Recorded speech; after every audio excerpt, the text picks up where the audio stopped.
जय श्री कृष्ण, हर हर महादेव। दोस्तों आप देख सकते हैं इसमें पहलगाम बेस कैंप के अंदर रात्रि की 2 बजे आज 17 जुलाई को कितने श्रद्धालुगण चंदनवाड़ी जाने के लिए अपने अपने बैग और लगेज सामान लेकर के लाइन में लग गए हैं। दोस्तों हम भी अपने टेंट से निकल चुके हैं चंदनवाड़ी जाने के लिए। इस समय रात्रि के 3:30 बजे हम लोग जो कि चंदनवाड़ी जाने के लिए सभी श्रद्धालुगण टैक्सी और बेस कैंप से छोटी गाड़ियां पकड़ने के लिए पहलगाम बेस कैंप से निकल चुके हैं। अब चंदनवाड़ी की ओर प्रस्थान कर रहे हैं। एक बार प्रेम से बोलिए बाबा विश्वनाथ की। अपना नेता कैसा हो, भोले बाबा जैसा हो, अपना नेता कैसा हो, भोले बाबा जैसा हो, अपना नेता कैसा हो, भोले बाबा जैसा हो, अपना नेता कैसा हो, भोले बाबा जैसा हो, बम, भोले बम बम भोले बम बम। भोले। दोस्तों इस समय देख सकते हैं आप रात्रि के 3:30 बजे, जो कि 2 बजे से 3:30 बजे तक 1.5 घंटा कठिन लाइनों में लगने के बाद में हम फाइनली बाहर आ चुके हैं। अब यहाँ पर लगभग सभी गाड़ियों वाले तैयार हैं चंदनवाड़ी हमें ले जाने के लिए, और हमारी गाड़ियाँ भी फिक्स हो चुकी है। उसमें हम इनोवा गाड़ी में 10 लोग बैठ करके जाएंगे, जो कि 240 रुपये पर हेड यहाँ का किराया है। ओमकारेश्वर की जय जय जय भोलेनाथ। जय जय भोलेनाथ। फाइनली दोस्तों आप देख सकते हैं महादेव के जयकारे के साथ में हमारी गाड़ियाँ चंदनवाड़ी के लिए निकल चुकी है। चंदनवाड़ी यहाँ से 16 से 17 किलोमीटर की दूरी है। अब यहाँ पर हमें देखना पड़ेगा कि चंदनवाड़ी पहुँचने में कितना समय लगता है। 17 जुलाई की सुबह 4:15 बजे पहलगाम से हमारी गाड़ियाँ ले आकर के हमें चंदनवाड़ी चेक पोस्ट पर छोड़ दी हैं। अब यहाँ हम चल रहे हैं RFID कार्ड का वेरिफिकेशन करवाने के लिए लाइन में लगने।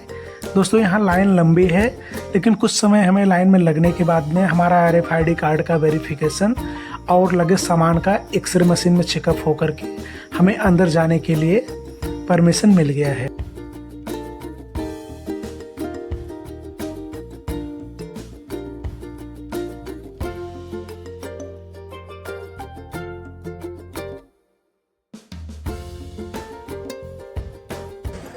चंदनवाड़ी चेक पोस्ट से हम लोग निकले हैं चढ़ाई के लिए, जो कि लगभग अभी 50-60 मीटर चढ़े हैं। अंदर से ऐसा हो रहा है बहुत थकाई लग गई है, एकदम बिल्कुल खड़ी चढ़ाई है। जय श्री कृष्ण, हर हर महादेव। अमरनाथ यात्रा के लिए आज 17 जुलाई को, जो कि हम रजिस्ट्रेशन जब अपना करवाए थे 17 अप्रैल के आसपास, तब से आज इस दिन की प्रतीक्षा थी, जो कि आज पूरा होता हुआ दिख रहा है। 17 जुलाई को हमारा परमिट बना हुआ था चंदनवाड़ी चेक पोस्ट के लिए। घर से 13 तारीख को हम लोग निकले थे और 14 नहीं 15 तारीख को जम्मू में पहुँचे।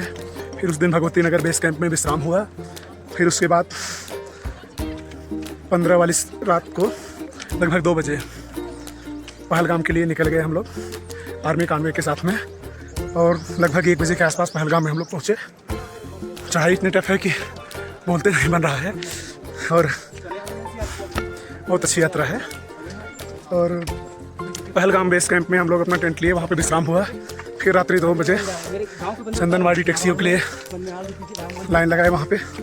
फिर 3:30 बजे टैक्सी मिली। 4:15 बजे हमें चंदनवाड़ी चेक पोस्ट पर छोड़ दिए। 15 मिनट में डॉक्यूमेंट वेरिफिकेशन और परमिट RFID कार्ड के इंक्वायरी के साथ में 4:30 बजे आज 17 जुलाई को हमारी यात्रा अमरनाथ पवित्र गुफा के लिए चढ़ाई आरंभ है, जो कि हमारे साथ बहुत टफ यात्रा है। एक अयोध्या से चाचा आए हुए हैं, हम तो घर से अकेले ही आए हुए थे। बहुत ही सज्जन और बहुत अच्छे व्यक्ति हैं। उनकी मुलाकात हुई भगवती नगर बेस कैंप में, वो भी अकेले थे, हम भी अकेले, और बस साथ में चल रहे हैं। वो 13 वर्ष से कंटिन्यू यहाँ पे आ रहे हैं, और जो चीज़ें हमारे लिए अनजान हैं यहाँ पे हमें नई देखने को मिल रही है। बस वो सब चीज़ें को बताते हुए आइए हम उनसे आपको मिलवाते हैं। ये है अयोध्या वाले गणेश चाचा जी। हर हर बोले चाचा जी, हर हर महादेव। बहुत अच्छा साथ मिला आपका हमें, जो कि आगे चल के 2-4 दिन और रहने वाला है। फिर उसके बाद यादें रह जाएंगी और बातचीत होगी आपसे। ये चाचा 13 वर्ष से लगातार आ रहे हैं यहाँ पे, प्रतिवर्ष। केवल कोरोना टाइम पे 2 वर्ष नहीं आए थे। अमरनाथ यात्रा की विश्व टॉप के लिए जो चढ़ाई कर रहे हैं यात्रीगण और श्रद्धालुओं, कितना बढ़िया सीन है। सुबह सुबह सूरज की पहली किरण आप पहाड़ पर देख सकते हैं, जो कि स्पष्ट रूप से कैमरे में नहीं कैद हो रहा है। जो अपने आँखों से हम देख रहे हैं, मतलब उसको केवल बयां ही कर सकते हैं या उसको भी नहीं फील करा सकते आपको। अगर आप कभी अमरनाथ यात्रा पे आना चाहें तो ज़रूर आइए। इतना बढ़िया प्राकृतिक वातावरण, यहाँ की सुविधाएं, सब चीज़ बहुत अच्छा है। और सबसे बड़ी चीज़, यहाँ पे इतना सेवा देते हैं लोग लंगर की और सब, बहुत अच्छा। इतना भव्य और इतना दिव्य कश्मीर तो सुने थे हम, लेकिन वास्तव में कश्मीर कश्मीर है। आप देख सकते हैं नीचे से कैसे लोग चढ़ते हुए चले आ रहे हैं। चंदनवाड़ी चेक पोस्ट से लगभग 4 किलोमीटर की दूरी है पिस्सू टॉप की, जो कि बिल्कुल खड़ी चढ़ाई मानी जाती है। और टोटल अमरनाथ यात्रा में अगर पहलगाम रूट से आप आते हैं तो लगभग 35 किलोमीटर के आसपास आपको चढ़ के अमर गुफा पे जाना पड़ेगा, जो कि 2 रात्रि विश्राम करना पड़ता है पंचतरणी और उससे पहले शेषनाग में। चंदनवाड़ी से लगातार 2.5 घंटे चलने के बाद दोस्तों इस समय हम फाइनली पिस्सू टॉप में पहुंच चुके हैं। और आप देख सकते हैं हमारे आसपास में कितने लंगर और भंडारे चल रहे हैं। यहाँ सुबह का नाश्ता करने के बाद में थोड़ा रेस्ट करने के बाद हम आगे जोजी पल, जिसे जोजी बिल भी बोलते हैं, वहाँ के लिए प्रस्थान करेंगे, जो कि पिस्सू टॉप से लगभग 4 किलोमीटर की दूरी पर स्थित है।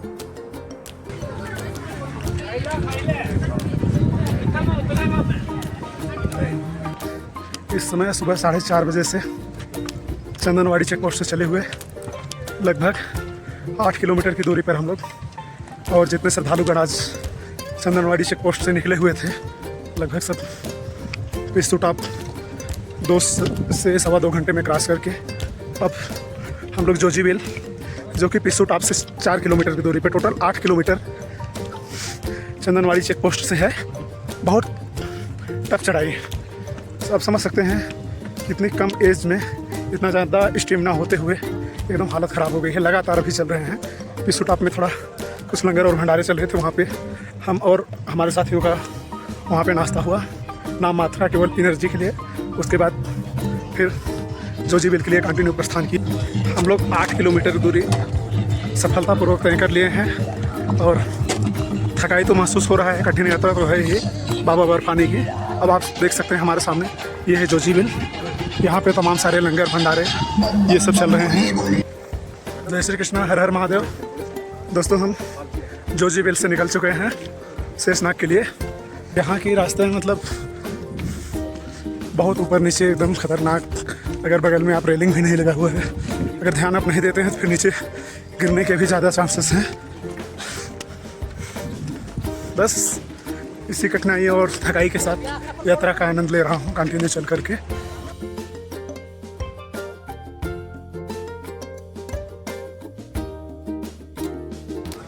यहाँ रास्ता कुछ कठिनाइयों से भरा हुआ है।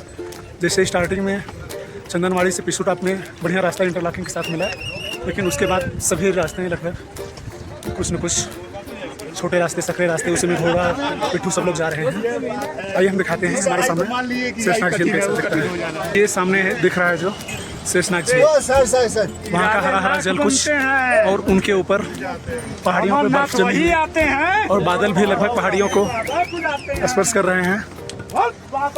बहुत ही सुंदर और अद्भुत दृश्य। यहाँ की चढ़ाई आप देख सकते हैं दोस्तों, ऐसा ही रास्ता है, बिल्कुल कठिनाइयों से भरा हुआ, अपने आप में एक चुनौतीपूर्ण है। आप इस रास्ते से चल लेते हैं या नहीं, ये देख सकते हैं दोस्तों।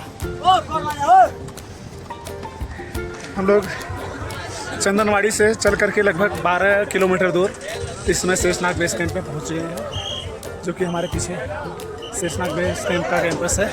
यहाँ पर चेक पॉइंट पे हम लोगों का फिर आईडी के साथ चेकअप हुआ, उसके बाद एंट्री यहाँ पे हुआ। अब यहाँ पर तमाम सारे लंगर भंडारे सब चल रहे हैं। जिन शरणार्थियों को, जिन दर्शनार्थियों को अगर कुछ खाने पीने की भोजन की आवश्यकता है, कि हमारे पीछे आप देख सकते हैं लाइन से बहुत सारे लंगर चल रहे हैं, यहाँ पर खा पी सकते हैं। हर हर महादेव। दोस्तों आपको एक चीज़ बता दें कि हम चंदनवाड़ी से निकले थे कि आज विश्राम किया जाएगा शेषनाग में, जो कि लगभग 12 से 13 किलोमीटर के आसपास दूरी है।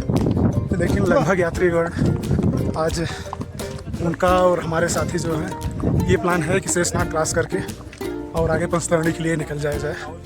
और यहाँ पर एक शेषनाग में चेक पोस्ट है, जहाँ पर GPS ना भाई GPS ट्रैकिंग होता है कि हमारे यात्री अगर चंदनवाड़ी से निकले हैं तो वहाँ तक स्वस्थ अवस्था में है कि नहीं, वहाँ तक पहुँचे कि नहीं। अगर पहुँच गए हैं 2 बजे के पहले अगर उस चेक पोस्ट आप क्रॉस कर देते हैं तो आगे के लिए आपको जाने दिया जाएगा, अन्यथा बिल्कुल नहीं जाने दिया जाएगा किसी भी कीमत में। इस समय लगभग डेढ़ बज रहे हैं दिन के और यात्रीगण सभी लोग बहुत तेज़ी में हैं। चेक पोस्ट हम क्रॉस कर ले में और आगे जाने का हमें चांस मिले। बस चल रहे हैं चेक पोस्ट पे, हमारा भी वहाँ पे आगे की यात्रा करेंगे।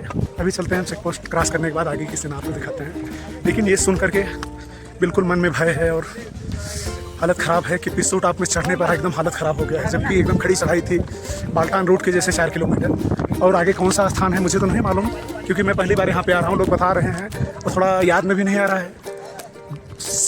6 से 7 किलोमीटर है, पिस्सू टॉप से भी ज़्यादा एकदम स्ट्रेट चढ़ाई है। मैं वहाँ का वीडियो भी आप लोगों को दिखाकर अपलोड करूँगा। दोस्तों लगातार चलने के बाद में फाइनली हम अपने टारगेट को अचीव कर चुके हैं, जो कि हमारा टारगेट ये था कि शेषनाग चेक पोस्ट को किसी भी कीमत पर 2 बजे से पहले पंचतरणी के लिए हमें पार कर जाना है। दोस्तों ये एक चीज़ ये है कि हमारे अयोध्या वाले चाचा जी का साथ छूट गया है। अब यहाँ हम चेक पोस्ट पार करने के बाद में हम उनका इंतज़ार करेंगे, फिर उनका जैसा विचार और हिम्मत पड़ेगा वैसे हम पंचतरणी के लिए यहाँ से प्रस्थान करेंगे। यहाँ पर घोड़े और पिट्ठू वाले बिल्कुल मतलब परेशान किया। उनका तो ये बिजनेस व्यापार है, उनकी रोजी रोटी है। तो नीचे से जो यात्रियों को लेकर के शेषनाग तक आए हैं 2-3 टर्न में, और यहाँ पर जो हैं पिट्ठू वाले और घोड़े वाले सबको बोल रहे हैं कि हम चेक पोस्ट 2 बजे से पहले क्रॉस करवा करके हम और आगे छोड़ देंगे। लेकिन लोग जा भी रहे हैं स्वस्थ अवस्था में, जो हैं नवयुवक लोग जो हैं बहुत अच्छे से जा रहे हैं। शौक है उनका या किस पर्पज़ से आए हैं मालूम नहीं। हमारा तो ये विचार है कि अगर आप चल सकते हैं तो चल के यात्रा कीजिए, नहीं तो फिर घोड़े और पिट्ठू पे जाने का कोई मतलब नहीं। इससे अच्छा अपने घर पे रखे आप भगवान का नाम। दोस्तों इतना जल्दबाजी करने के बाद में, जो कि हमारा टारगेट था कि किसी भी कीमत पर 2 बजे से पहले शेषनाग चेक पोस्ट को पार करके पंचतरणी के लिए निकल जाना है, हमारा और हमारे साथ में जो गणेश चाचा जी थे उनका बिल्कुल हिम्मत नहीं पड़ा, क्योंकि यहाँ से निकलने के बाद में 16 किलोमीटर के बाद में ही अगला स्थान हमें विश्राम करने के लिए मिलता, जो कि पंचतरणी। और इसीलिए बहुत सोच समझ कर के हम वापस आ गए हैं शेषनाग बेस कैंप में। यहाँ पर अब हम चल रहे हैं टेंट लेंगे, जो कि यहाँ पर 650 रुपये पर हेड का किराया है। यहाँ पर पेड करके हम टेंट अपना बुक कर चुके हैं। अब आइए हम अपने टेंट को दिखाते हैं। यहाँ पर 10 यात्रियों को एक ही टेंट में रोका जाता है, जो कि पहले से ही कुछ राजस्थान और गुजरात के श्रद्धालुगण रुके हुए थे। इसमें हम और हमारे साथी जो गणेश चाचा जी हैं अब इसमें विश्राम करेंगे और इसके बाद में कल की यात्रा की तैयारी करेंगे। दोस्तों यार यहाँ शेषनाग में तो गजब की ठंडी है। मतलब आप देख सकते हैं कितना बढ़िया धूप खिला हुआ है कि सब टेंट लगे हुए हैं और टेंट के ऊपर से सेट डाला गया है। और सेट में जो है अंदर तो हीटिंग हो रही है, मतलब उमस जैसे है। और लेकिन बाहर निकलने पे अभी तो टी शर्ट पे ही हम लोग यात्रा किए, 12-13 किलोमीटर जो भी चढ़ के आए हैं। लेकिन 10-5 मिनट अगर चलने से बैठ जा रहे हैं ना तो ऐसा लग रहा है कि हाथ पैर कट रहा है। ऐसी हवाएं यहाँ पे चल रही हैं। टेंट में राहत है। और अभी हमें यहाँ पे जो टोंटी लगी थी ना पानी की, पीने की भी है, हाथ मुँह धुलने के लिए भी, वो तो मतलब कि हाथ में टच करने पे पानी है ना, ऐसा लग रहा है कि पूरे नाखून और हाथ कट के निकल जाएंगे। ऐसी ठंडी है यहाँ पे, आप देख सकते हैं। जबकि 2 से 3 साल यहाँ पे लोग बता रहे हैं, लोकल लोग जो हैं 2-3 साल से जैसे बर्फबारी होना चाहिए वैसा नहीं है। नहीं तो शेषनाग में भी लगभग जो पहाड़ियाँ आसपास में ये देख रहे हैं, ये बगल में सब थोड़ा ऊपर में बर्फ़ है, लेकिन ये सब पूरा ढका रहता था। इस समय रात्रि के 8:30 बज रहे हैं। आप देख सकते हैं शेषनाग बेस कैंपस की तस्वीर, जो कि रात्रि में इस प्रकार दिखती है। इसमें इतना ठंड और गलन कोहरे के साथ में है कि जैसे अपने यहाँ जनवरी और फरवरी माह में ठंडियाँ पड़ती हैं। हम रात्रि का भोजन कर चुके हैं। अब दिन भर की थकाई भी लगी हुई है और कल हमें पंचतरणी के लिए निकलना है। और कल के लिए हमें कोई जल्दबाजी नहीं है, कल आराम से चलना है। तो चल रहे हैं हम अपने टेंट में विश्राम करेंगे।